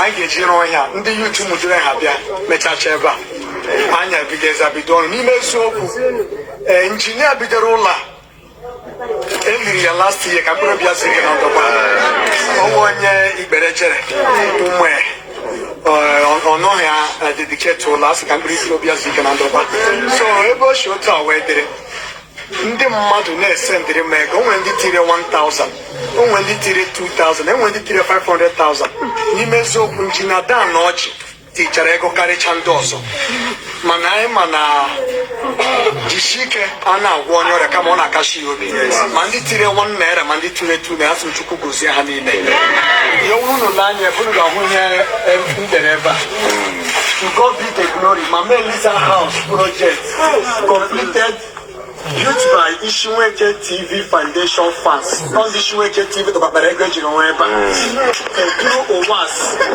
Onyanku local plan, son of the William commissioned by Honorable Chief Dan Orch. Today, 9th February 2025. Honorable Chief Dan Orch was said to Honorable Tango Ekaneva, or Sender, or be about today. Our commission Nola. Mama to me, she can end this make it in Homa. Probably no more. I may have made him a baby. Maganasu, Onion, Yanni. I'm getting disappointed. No one disappointed. Nola, you go disappointed. I'm not disappointed. And the disappointed one matter. As Moto Hashi Madam, you go no one man. Oh, Gampa, the Gaza, I got your hatch. She won't have some no can. If I don't back I got back with them. The people on their plan, no girl was it to Mamma Lisa, wearing home, no young. Ask me home, my daughter, my cake and look at the room like a much pro.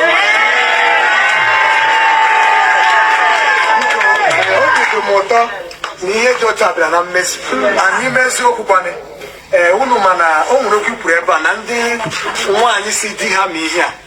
Ọnwere mgbe Mama Eliza ahụ na-adịghị ya ọnwụnye m onye bụ ya ga ụlọ ọgwụ ha na ya nọrọ n'ụlọ ọgwụ because asị m achọ m ka ọ nwụọ ugbu anụ m ihe ọma na ọ ga-adị ndụ m ihe ọma so asị m biko nwunye m na-akpụfu ka oge asị m Chukwu gozie ya otu oshi kwado m sọpọtụ m Jehova mekwere ya ihe ọma karịa nka na now we should have them no.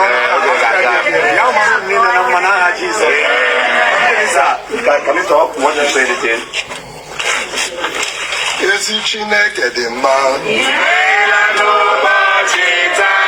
Now, our actual Koro, what I have from this video played now. This guy the platform that time when he had almost 10,000 followers that time I wouldn't know how this guy with a platform here raise this woman ego eji rọrọ nwaanyị ụlọ now Ogechi mere ihe dị otu a anyị ahụ otu a watch ya na video ahụ na Mama Eliza ọrụ Mama Eliza ụlọ with the platform here.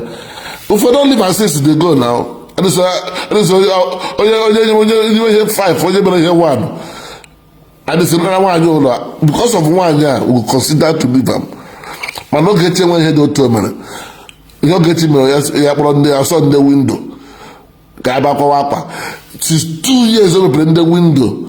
The window na akwa and when they came from one day testify that madam ya etc here the baby shop here no the baby born akwa here 2 years plus now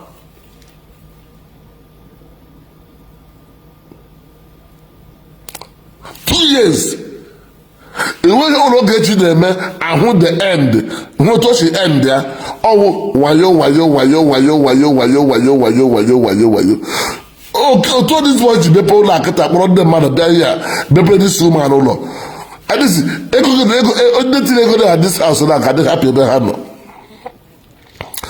ndetiri 1000 and ndetiri 2000 gari happy say hey oh 1000 the people know God will bless that person and this in ahụ ya him mere mmadụ homa him mere mmadụ na ahụ onye ahụ ọ na-enye joy. Yes.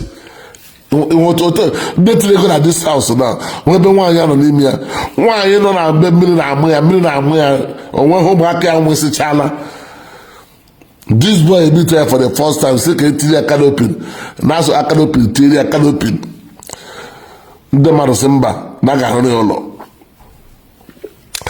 At the end of the day, this boy na one naira ọ na ya detuo ọnụ 100,000 ya detuo. Ọ bụ ya gwa ya na ya akụzi ikikita bụ ụwa awụ 1 million. Uru ya na 1 million ya gba so zuole. Na-egozi nke zugo. N'ọzọ ọfụrụ ego aka ọrụ 200,000. Akpọ 200 ozuole. This is the way this world you manage on add this house to this level on now. All I know here about that hospital Ogechi zuru ebe ama. Can you compare that nonsense Ogechi rụrụ ebe ahụ ji unu ụbọchị with her? Onye na America for that matter. Ụlọ ndị nọ Canada kpụ ego. Ndị nọ America kpụ ego. Ndị nọ Australia kpụ ego. Ndị nọ Germany kpụ ego. Ya nwere ọbụ isi ahụ ji unu ebe ahụ na ọnwa ebe a ka ego na ha naga. Sụa dị iberibe. Unu ga-akpụkwu mụọ. Oge chọbara ụlọ kịta ji agbapere nwaanyị isi ikpe even one room nye ya ka ya go dey happy. Go say she's trying na she get build this house with the NGO money.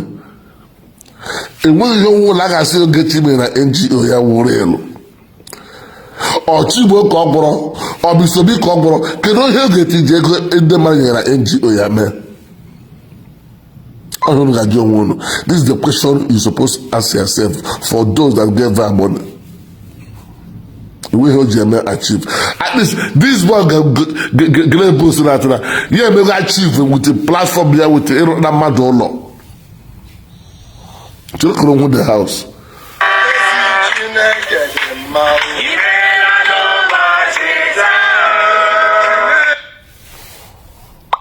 You all. If not the help of Ishueke TV fans, I wouldn't have made it possible. Where is Utoma? Utoma refused to come. Utoma said, and I quote, that he's not coming, that I'm building a house for an old woman. Utoma, that's another possibility. Utoma love Melisana. God bless us. People are eating rice. People are enjoying. Benjamin. Try. Ben.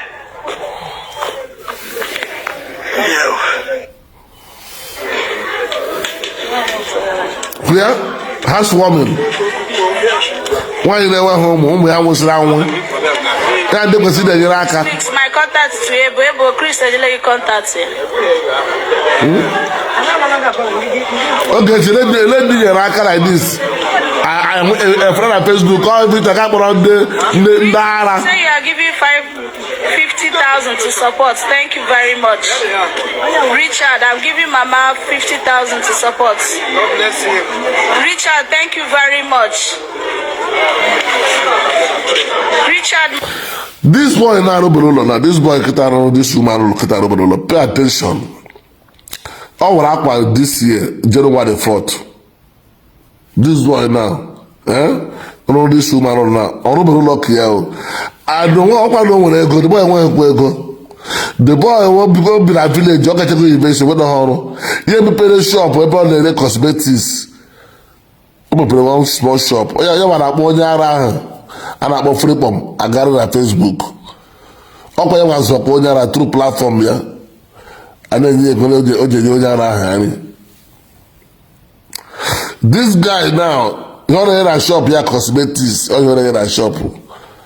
You're a one in a village. Or no better luck here. Only the old papi will cheer. The one that's the old house, over Kobe. Eh, we're going to guy, I don't know, this old. I'm going to look here first. No matter Ogechi. Ogechi can say, I don't know, I'm all about there. I got the one I want to wait your Ogechi. If I got no get you a Swiss soul, or get you the good. Ogechi dike. But all the people you now about the truth, but I'm not going Bob no, that's what Ogechi bara Christmas that. Jagba parade no somebody olo. So roja olo eji no madu. Yonya Aki. Apa ga ile bulo bi da buto ya. But we call wala we so we call lo meneme.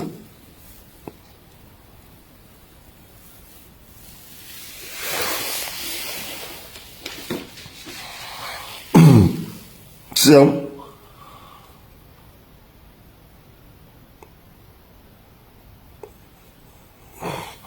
the boy that boy Jaraga.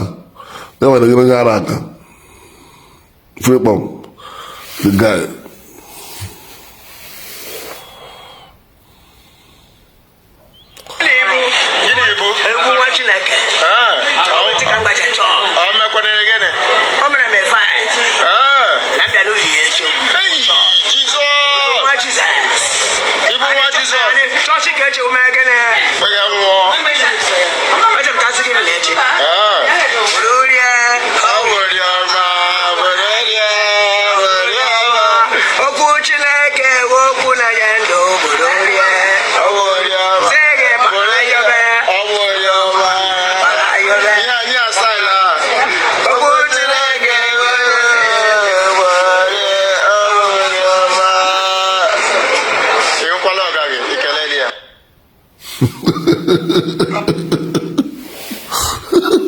This guy is watching.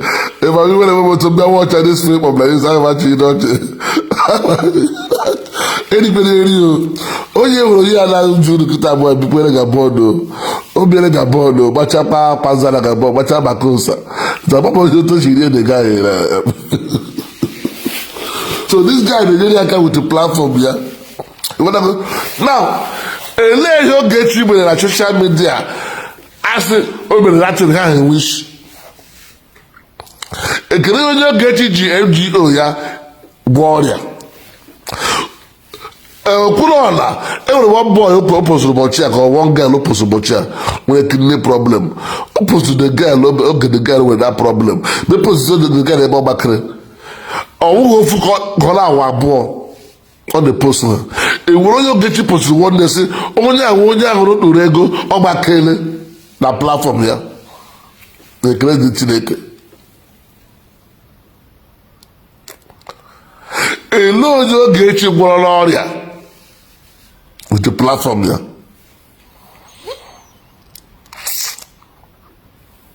Now, alone we have get him a special or you will see solo.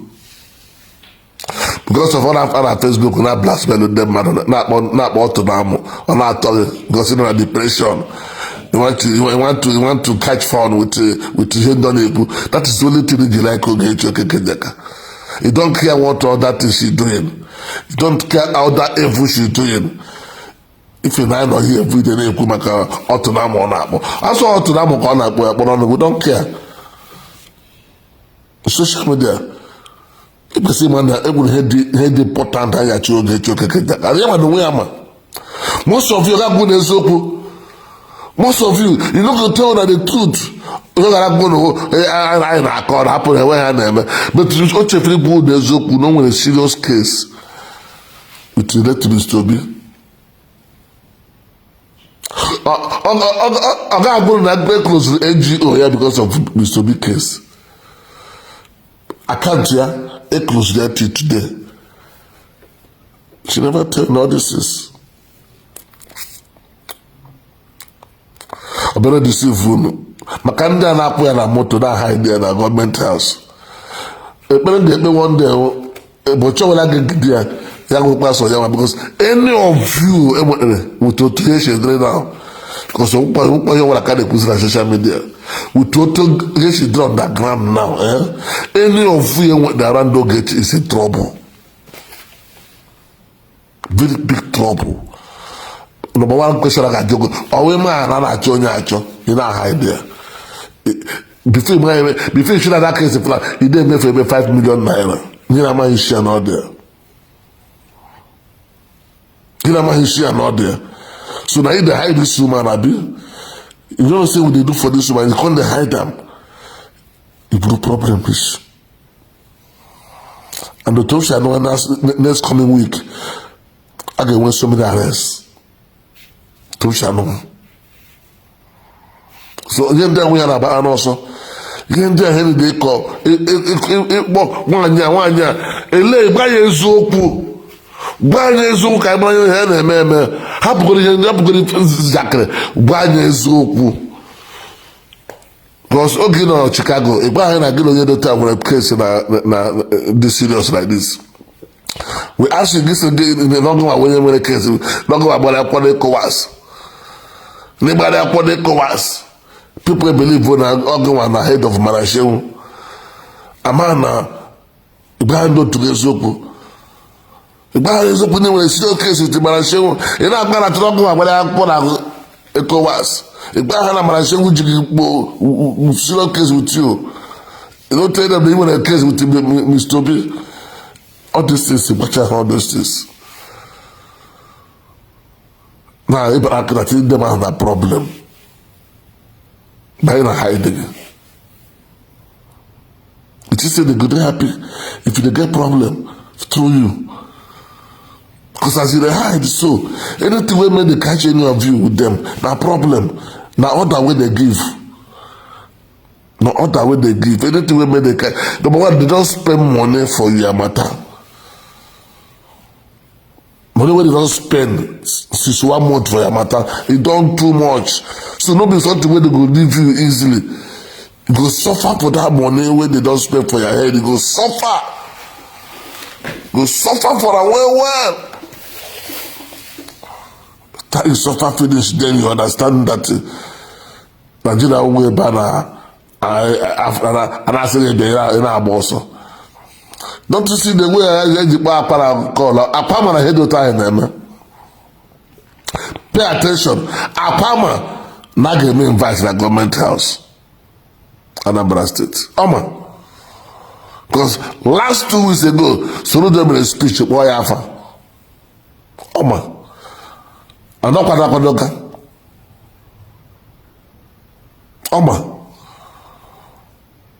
know, I'm going to do the case. Never had different charm. They go charm you, charm that your office, charm your lawyer, charm everybody.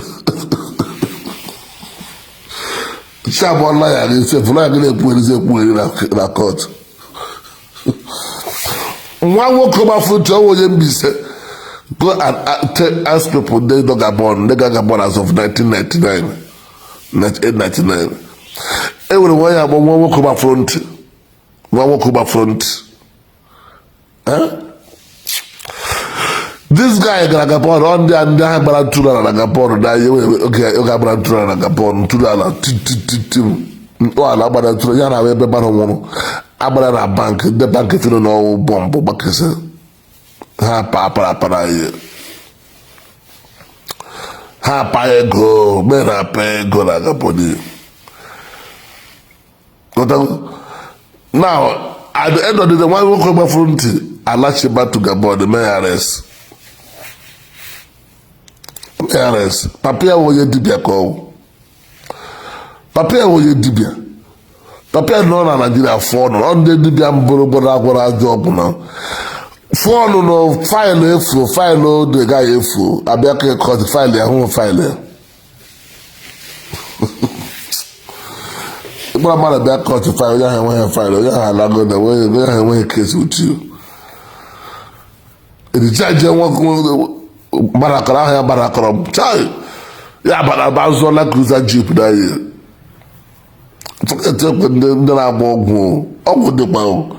Don't say that Ogwadi. But then I'm real. Papia out I did a for case file here for delivery about food. Amen. So yeah, we're so I can put it back for today. Come here, Mona. Na Chabolabo. Ogechi Okeke Njaka. Look after 5. Chabo now. Ogechi Okeke Njaka. You might have my name. You just already know we're authority or else. ha nọ na ka ikpeazụ na ejide gị ejide ha nwa aka ejide gị ejide because a na-ekweta fere na egwuregwu ka a na-egbu onye akwa ya gwa gị na-agba gị na ọ ga-adịrị gị izi na Nigeria. This is what we are telling you, that you don't come to Nigeria na ọ ga-adịkwara gị izi gefere ọkwa ya egwuregwu. If they catch you on their own, the better thing way you will do is say go there and say this is me Ogechi Njaka. Case you had to go to small. But how will I get you did? Your own is gone. Yeah, that's for the